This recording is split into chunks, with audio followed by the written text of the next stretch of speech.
Hello नमस्कार, वकील 2.0 में आप सभी का स्वागत है। आज आप सभी को सनहा के बारे में बताने हेतु आप सभी के समक्ष उपस्थित हुआ हूँ। सनहा क्या होता है, सनहा क्यों कराना चाहिए, सनहा कराने के क्या फ़ायदे हैं, सनहा कब एफआईआर में बदल जाता है, इन सभी जानकारी को विस्तृत रूप से चर्चा करने हेतु आप सभी के समक्ष उपस्थित हुआ हूँ। तो आइए आज जानते हैं कि सनहा क्या होता है।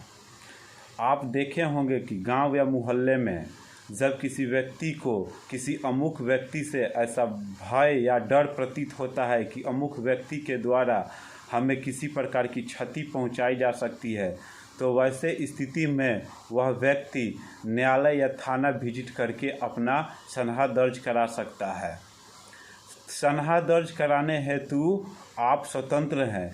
आप चाहें तो न्यायालय जा सकते हैं, सीजीएम कोर्ट, या आप थाना जा सकते हैं। जब आप थाना विजिट करेंगे तो वह आपको वहाँ थाना अध्यक्ष के नाम से लिखना होगा, और अगर आप कोर्ट में विजिट करते हैं तो वहाँ आपको वहाँ के पदाधिकारी के नाम से लिखना होगा। सनहा कब एफआईआर में बदल जाता है? जब कोई व्यक्ति आवेदन थाना अध्यक्ष महोदय के नाम से देता है, वैसे स्थिति में उस घटना की जांच की जाती है और घटना सही प्रतीत होता है, तो उस समय थाना अध्यक्ष महोदय स्वतंत्र होते हैं, और वैसे स्थिति में अगर घटना सही प्रतीत होती है तो सनहा को भी एफआईआर में कन्वर्ट किया जा सकता है। इसके अलावा आप देखे होंगे कि आपका कोई सा डॉक्यूमेंट, जैसे में Aadhaar card, PAN card, voter card, licence या शैक्षणिक सर्टिफिकेट, इसके अलावा और बहुत सारे जैसे बैंक के पासबुक गुम हो जाते हैं, वैसे स्थिति में आपको सनहा कराने की आवश्यकता पड़ती है। जब तक आप सनहा नहीं कराइएगा तो आप इसको निर्गत नहीं करा सकते हैं। इसके अलावा सनहा कराने से अगर किसी प्रकार का कोई अपराध घटित हो जाता है तो वैसे स्थिति में आपका यह सनहा बचाव करता है। सनहा जो होता है यह एक थाना तक ही सीमित होता है। थाना में स्टेशन डायरी में इसकी एंट्री कर दी जाती है, और स्टेशन डायरी में एंट्री करने के बाद इसकी एक प्रति आवेदक को निःशुल्क उपलब्ध करा दी जाती है। सनहा कराने के बहुत सारे ही फ़ायदे हैं। मान लीजिए कि आपके डॉक्यूमेंट गुम हो गए हैं, आपको शैक्षणिक योग्यता हेतु डॉक्यूमेंट की सख्त आवश्यकता है, तो वैसे स्थिति में आपको डॉक्यूमेंट निकासी करने हेतु आपको वहाँ पर बोर्ड के माध्यम से सनहा मांगा जाता है। तो वैसे स्थिति में अगर आप सनहा कराए रहते हैं तो आपका डॉक्यूमेंट निर्गत होने में आसानी होती है। इतना ही नहीं, मान लीजिए कि आप मोबाइल रखे हुए हैं और कहीं बाज़ार वजार जा रहे हैं, वैसे स्थिति में आपका मोबाइल गिर गया, तो क्या हमें सनहा कराना चाहिए? हाँ, निश्चित रूप से ही सनहा करा देना चाहिए, क्योंकि ये एक गैजेट है जिसके द्वारा कोई भी घटना का अंजाम दिया जा सकता है। अगर आप सनहा नहीं कराए रहिएगा तो वैसे स्थिति में अगर किसी प्रकार की अपराध की घटना हो जाती है तो वैसे स्थिति में आप ही फंसिएगा। इसलिए सनहा ज़रूर कराइए। सनहा कराने हेतु आप थाना विजिट कीजिए या न्यायालय विजिट कीजिए। थाना में जब आप विजिट करते हैं तो सनहा अगर दर्ज कराना है तो बहुत सारे लोग हैं जिनको आवेदन ही लिखना नहीं आता है कि कैसे सनहा के लिए आवेदन लिखा जाता है। तो आज मैं आप सभी को सनहा कैसे लिखा जाता है इसके बारे में भी बताऊंगा। तो आइए जानते हैं। मान लीजिए कि आपका मोबाइल सैमसंग कंपनी का है, आप बाज़ार जा रहे हैं और आपका मोबाइल कहीं बीच रास्ते में पॉकेट से गिर गया, तो वैसे स्थिति में आप क्या करेंगे? तो सबसे पहले आप थाना विजिट करें। थाना विजिट करने के बाद आप एक आवेदन थाना अध्यक्ष महोदय के नाम से लिखेंगे।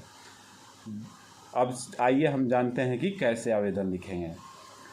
जैसे मैं मान लीजिए कि आपको मोबाइल जो है सैमसंग कंपनी का है, उसमें आपका सिम जियो या एयरटेल जो भी कंपनी के लगे हुए हैं, उसका IMEI नंबर, इन सभी की चर्चा आपको अपने सनहा में ज़रूर करना है।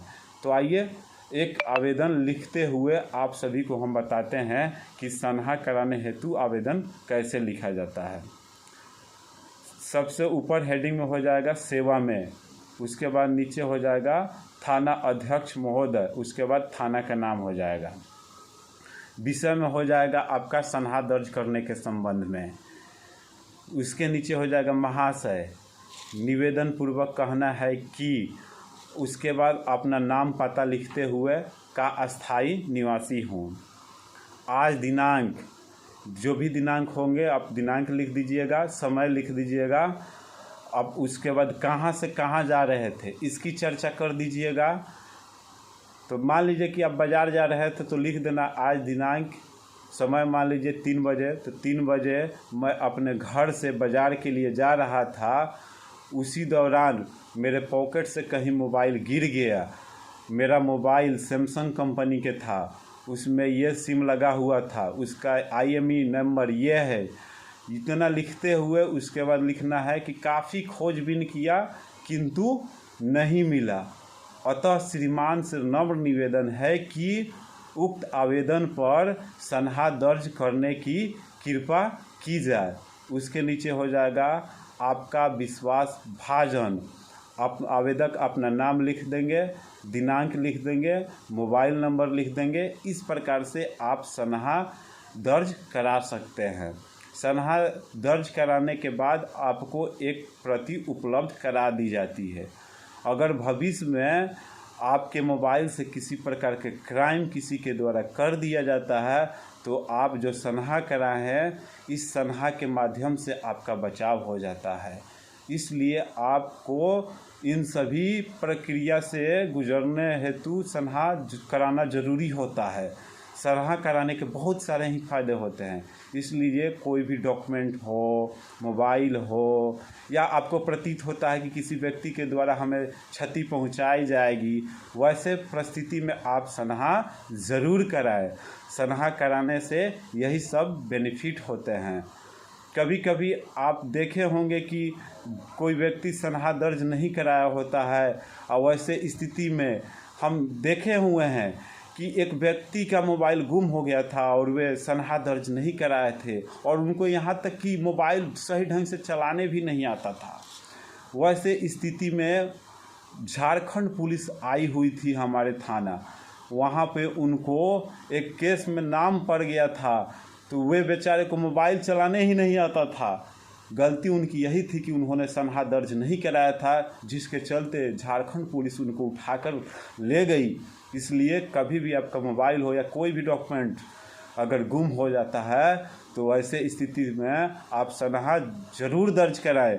अगर यह वीडियो आपको अच्छी लगी हो तो इस चैनल को सब्सक्राइब करें। धन्यवाद।